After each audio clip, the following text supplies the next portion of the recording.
How about another joke, Murray? No, I think we've had enough of your jokes. What do you get I don't think so. when you cross I think a we're mentally done ill with your loner jokes. with That's a it. society that abandons him and treats him like trash? Call the police, I'm Gene. telling you what you get. Call the police. You get what you fucking deserve.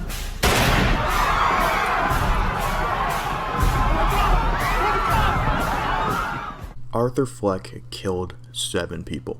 2 of them were in the act of self-defense, with the other 5 being cold-blooded murder. These acts of violence started due to the degrading mentality of Arthur Fleck and his ideas of Gotham City. Arthur was looked upon as a hero among the poorer class in Gotham City, but the middle and upper class saw him as a deranged killer. Was Arthur Fleck a sociopath with the intent of hurting other people? A broken man who took his actions too far? A mentally unstable man with cursed ideas? Or a cold-blooded killer?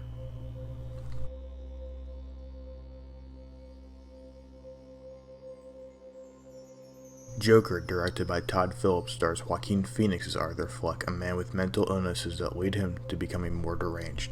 To understand whether Arthur Fleck is a sociopath or just a broken man, you have to first understand Joker. The film starts out with Arthur Fleck being beaten up by a group of teenagers. In that moment, you see Arthur Fleck as an almost relatable character. You feel bad for him as he isn't shown as being violent there, but just as a man trying to do his job. The film tries to make Arthur appear as relatable at first. Up until the end of the first act, Arthur is seen as a relatable character. The first act ends with Arthur killing 3 Wall Street bankers. 2 of the Wall Street bankers were in self-defense, but the last one was hunted down in cold-blooded murder. That act of murder sets Arthur down a path of little remorse for others. The second act continues with Arthur becoming more deranged, and his violent acts continue from killing one of his co-workers to murdering his mother for lying to him. The third act is where you see Arthur become the Joker, where he kills talk show host Murray Franklin and causes riots across Gotham City. The third act is the most important to help determine the mental state of Arthur Fleck. One specific scene in the third act shows Arthur spreading blood across his face to form a smile. The blood appears to be his own, but it could also be the blood of one of the dead police officers. That scene marks the death of a man and the birth of a killer. That scene is the culmination of everything that Arthur has done before, and is key to Arthur proving to be a sociopath and not just a broken man. But while the plot of the film could be considered straightforward or simple, the characterization of Arthur Fleck is the most intriguing thing about the film. More importantly, Arthur's mental state. Arthur's mental illnesses are never fully mentioned by name in the film. Throughout the film, Arthur is seen having a card that states he has a mental illness where he has uncontrollable laughter. This is a real mental illness known as PBA, and you can confirm this as when he does begin having his uncontrollable laughter, he is cackling and sobbing. Another mental illness can be added from Arthur's relationship with Sophie Dunman. After Arthur's first time meeting Sophie in an elevator, he begins to envision himself in a relationship with her. Arthur sees Sophie as stand-up comedy routine. He sees her supporting the killer clown, which the killer clown is Arthur. In the end of the second act, it is revealed Arthur was seeing all this in his head, and he never did have a relationship with Sophie. This reveal confirms Arthur's case of schizophrenia. Schizophrenia is characterized as experiences that feel out of touch with the reality or difficulty with concentration. There is no clear cause for schizophrenia. The NHS believes schizophrenia can be genetic, stress, drug abuse, or psychological damage. While there is no clear determination as to where Arthur's schizophrenia formed, in one scene in the film where Peggy Fleck, Arthur's mother, speaks of how her then boyfriend tied Arthur to a radiator and beat him, leading to brain injuries.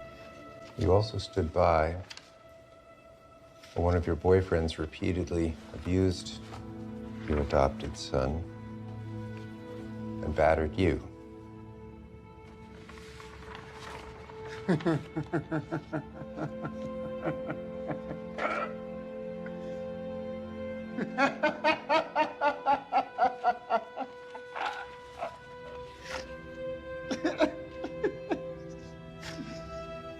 Penny, your son was found tied to a radiator in your filthy apartment, malnourished with multiple bruises across his body and severe trauma to his head. I never heard him cry. That moment, which Arthur reads about in a newspaper clipping, changes Arthur from caring for his mother to murdering her. But the brain damage Arthur was given when he was a child is where the schizophrenia appears to have formed. Arthur clearly has depression and suicidal thoughts. Arthur is shown taking 7 different medications. From the mental illnesses determined above, the medications would be antipsychotics to suppress psychotic symptoms but increase depression. Arthur would also be taking antidepressants but would be unable to stop the side effects of the antipsychotics. That would explain why Arthur says, I haven't been happy 1 minute of my entire fucking life. the medications would be able to suppress the psychotic symptoms but not the depression. When Arthur quits taking his medications, he begins to envision him and Sophie Dunman romantically paired, which was all in his mind. The suicidal thoughts began with Arthur's practicing for his time on the Murray Franklin show. Arthur is seen practicing some of his jokes. He begins a knock-knock joke like normal, but then holds a gun to his head and shoots. The gun was empty when he was practicing, but he was clearly preparing to kill himself, live on television. Arthur can also be diagnosed with anxiety. Arthur is seen bouncing his leg and his arm shake, which are symptoms of anxiety. Arthur's anxiety is shown usually before a major event like the murder of Murray Franklin. It is difficult to determine all of Arthur's mental illnesses. He clearly has brain damage, PBA, depression, and suicidal thoughts. The schizophrenia can be determined by the symptoms shown above, but other mental illnesses could also be determined as what Arthur has. Arthur's mental state increasingly gets worse as the film progresses. He starts out just depressed, but begins cutting out his medications. His schizophrenia then forms and his depression and suicidal thoughts increase. But nothing has been stated as to what causes Arthur to kill. Schizophrenia can cause a fake reality to form in one's mind. If we were to say that this formed in Arthur's mind, he'll see a fake reality with no repercussions as his world where he'll act in his own way, when in fact he's acting out in the real world. This could be used to explain why when he gets arrested he doesn't appear fazed. He appears almost as if he knows he'll be fine. But causing him to become erratic would be his brain trauma and depression. Depression can cause a lack of empathy in oneself. Arthur would see characters like Randall and Murray Franklin as not even real people when he killed them. The lack of empathy can be seen when Arthur kills his mother, someone who in the beginning he cared so deeply about. He now is suffocating them without a tear in his eye. He kills his mother with no empathy towards her. 7 people die in Joker, 3 Wall Street guys, Penny Fleck, Randall, Murray Franklin, and Arkham's psychologist. Those 7 characters all hurt Arthur in some way. Sophie and our daughter were possible kills, but it can't be confirmed nor denied, so due to that, they won't be put on the list of kills. The 3 Wall Street guys harassed Arthur in a train. Penny Fleck lied to Arthur all his life, and is the cause for his brain damage. Randall got Arthur fired for giving him a gun. Murray Franklin made fun of Arthur on live television. The Arkham psychologist locked Arthur up. After Arthur kills Randall, Gary is let free to go. Gary was the only employee nice to Arthur, and Arthur tells him that before letting him go. That little scene confirms Arthur is only killing those who have hurt him. This can be tied back to empathy.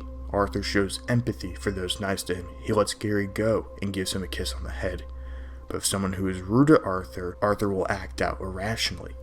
Arthur was nice to his mother, even after the Wall Street guys died. But when Arthur learns what she did, he kills her. Thomas Wayne and Martha Wayne are shot dead in an alley. The standard Batman origin. The difference this time is the killer is motivated by Arthur. The riots upon the rich are caused by Arthur's murdering of the Wall Street guys.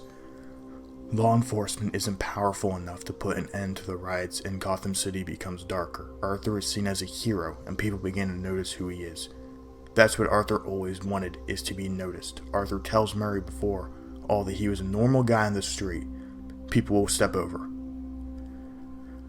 Arthur's wishes became his reality, as if his reality isn't real. At the beginning of the film, there's a quick shot of Arthur locked in a cell in Arkham Asylum with a clock reading 11 o'clock. At the end of the film, Arthur is in an Arkham Asylum cell with the clock reading 11 o'clock. In both cases, it is bright in the room, with the light appearing to be natural, confirming the scenes are during the day. The idea that the entire film takes place in Arthur's head isn't a far-fetched but reasonable idea. Arthur's mental illnesses would stay the same, so he would still have his schizophrenia. It was confirmed before the film took place that Arthur spent time in Arkham Asylum. It would be reasonable to assume that Arthur became more crazy while locked up and thought up this idea of a world where he is a hero to people. This idea would explain why the law enforcement were not powerful enough to stop the riots. This would also support the idea of Thomas Wayne being cruel. In all iterations of the Batman origin story, Thomas and Martha Wayne were seen as heroes of Gotham City, but in Arthur's mind, Thomas Wayne is a cruel politician and businessman. One final idea to support the film being in Arthur's mind is the murder of the Wall Street guys. Arthur is seen using a revolver which holds 6 bullets, yet Arthur fired 7. It's shown in the film that Arthur doesn't really know much about guns, which supports the idea that this is in Arthur's mind. But what if this did all happen? Would Arthur be a killer or just a broken man who acted incorrectly? That question depends on the context. The first 2 Wall Street guys were in self-defense, so Arthur could be seen as broken there. But after that, his kills are on innocent people or hunting someone down. Serial killer is a word thrown around in association with Joker. A serial killer kills 3 or more people over a standpoint of at least a month. Arthur can't be deemed a serial killer as the film appears to take place over 2 weeks. Arthur being deemed a broken man would be an incorrect statement. Glorification of this character is clear. There's reports of people cheering in the theater when he kills Murray Franklin. Glorifying Arthur Fleck is an incorrect way to approach this character. Arthur is not just a broken man. He knew exactly what he was doing and willingly went through with it. He spent time prepping to kill Murray Franklin, which shows he didn't just get nervous and act incorrectly. He planned it out. Arthur practiced for his time in the Murray Franklin show. He practiced bringing the gun on the show. Arthur is a killer and not a broken man in any way. When looking back at this study of Arthur Fleck, there are 2 possible situations for this character. Arthur either envisioned everything in his mind while being in Arkham Asylum, or if the events did occur, then Arthur is a sociopathic killer with several mental illnesses. Schizophrenia and depression cause for Arthur's violent actions. The PBA is what causes people to make fun of him. The suicidal thoughts and anxiety are not as important as the other mental illnesses, but they do create Arthur Fleck. Going back to one of the last shots in the film, a blood-covered Arthur Fleck stands on top of a destroyed police car with nearby buildings on fire. People wearing clown masks are surrounding him, cheering for him to be exact. Arthur takes the blood on his hands and uses it to make a smile on his face. This moment marks the death of a man and the birth of a sociopathic killer known as the Joker.